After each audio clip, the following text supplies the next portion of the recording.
This is Abe Friedtanzer from Awards Buzz. I'm very excited to be speaking with David J. North about NCIS Origins. How are you, David?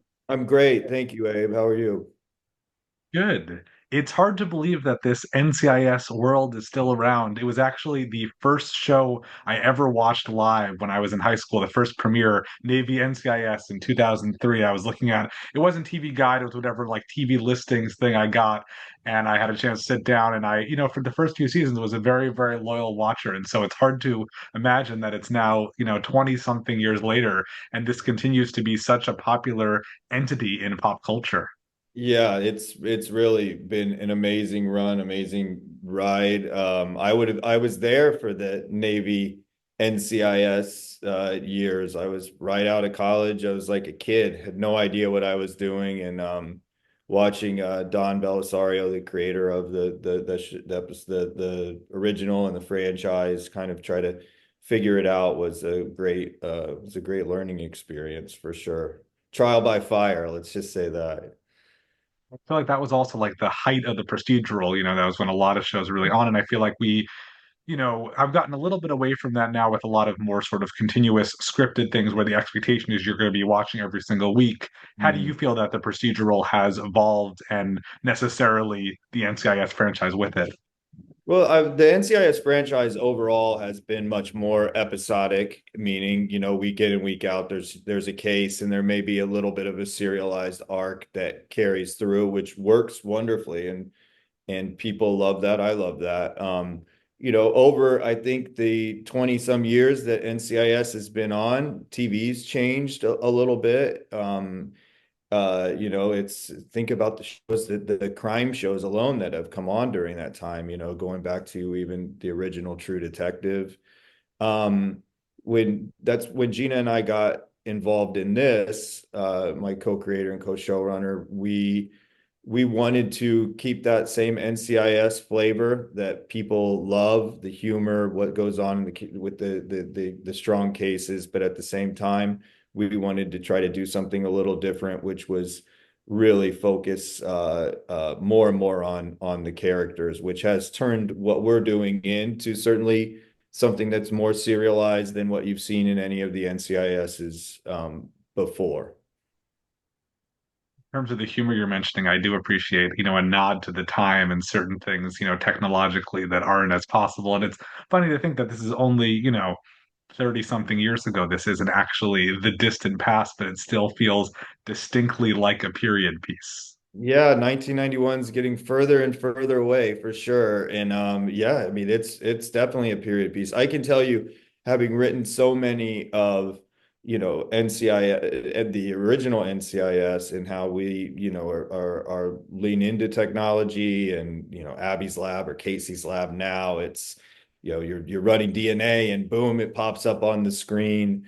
In 91, obviously that wasn't there in when we first started this show Origins.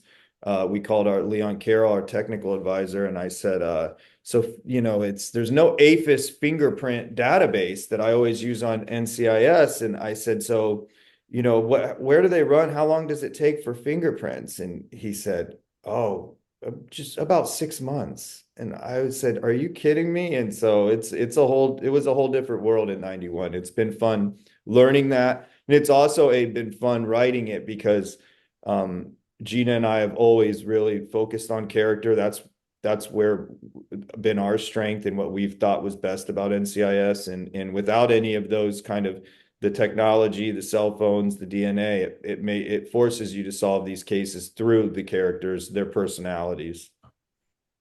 I think a lot of another 90s reference, the Star Wars prequels of like, how do you make them look sleeker and, newer, but make sure that the technology doesn't seem like it's, inappropriately more advanced. Right, exactly. That is what we've tried to do. I mean, for sure.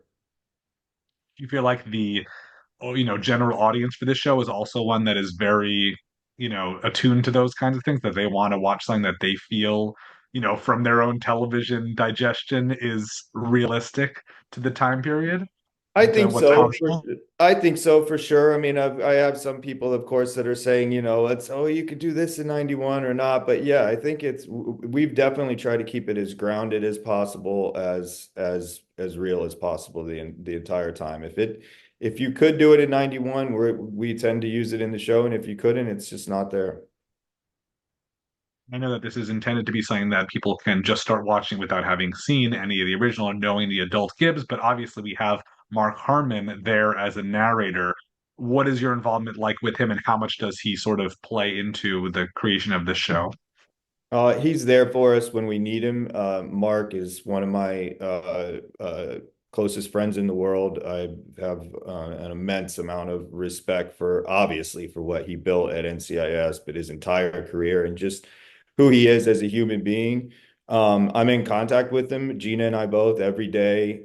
He has a lot of input, but he called us and wanted Gina and I to do it for a reason, which is he trusts us.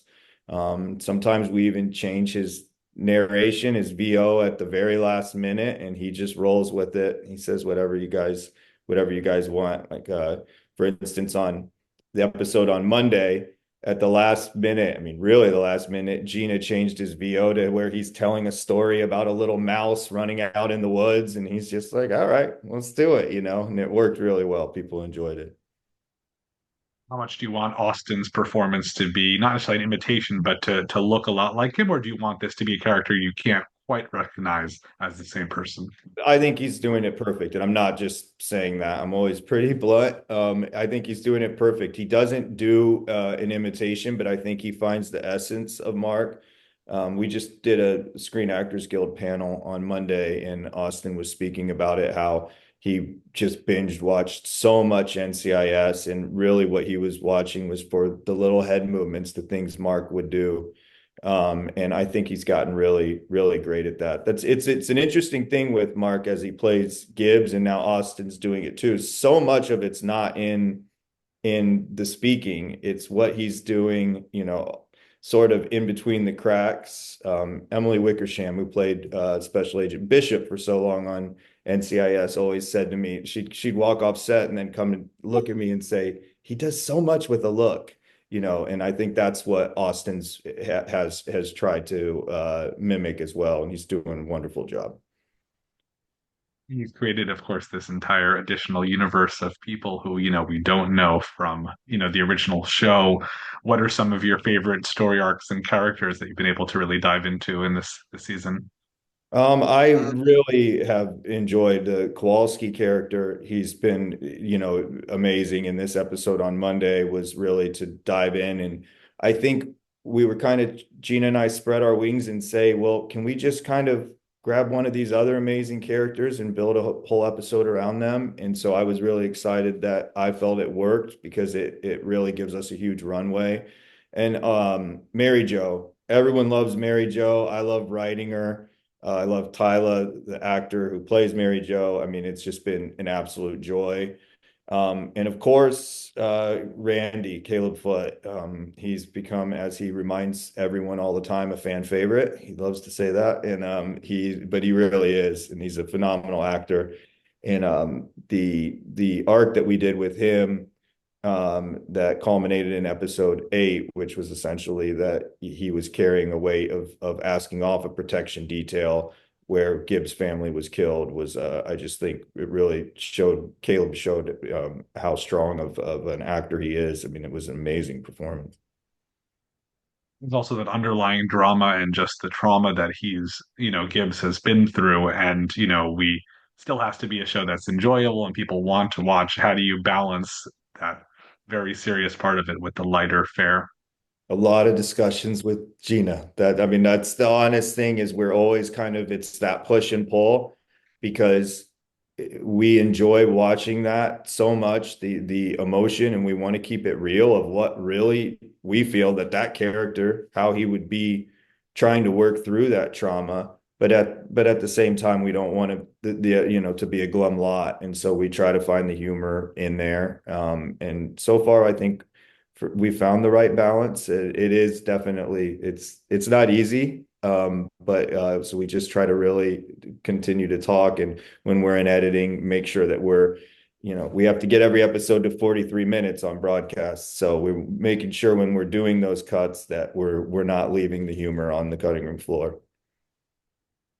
Obviously, you can never know what the future is like, but this franchise is one that's done pretty well. Do you have a certain number of seasons or a story arc mapped out for what you would like to be able to tell this story? I certainly, I don't know how many seasons, but I know we've got a million stories we'd like to tell. I mean, this group coming together, this time of Gibbs' life, but also it's not certainly not just a show about Gibbs. It's really become an origin story for a lot of these characters. We're dealing with Mike Frank's origin story right now.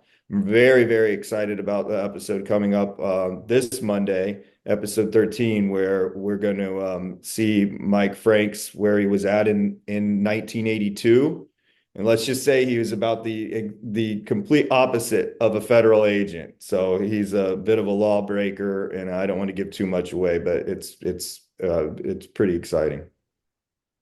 I think I know the answer to my next question, which is as the show goes on, do you want to do more sort of nods to what, classic NCIS fans will appreciate in terms of characters, etc.? Or are you going to try to get away to this, really becoming its own show that doesn't reference it that much? Both. Yeah, no, we definitely want to reference it. I mean, I earlier this season we had a short little cameo from a young version of for Tobias Fornell, who was played by the, of course, wonderful Joe Spano on NCIS, and I know how much the fans love those moments, and we do too.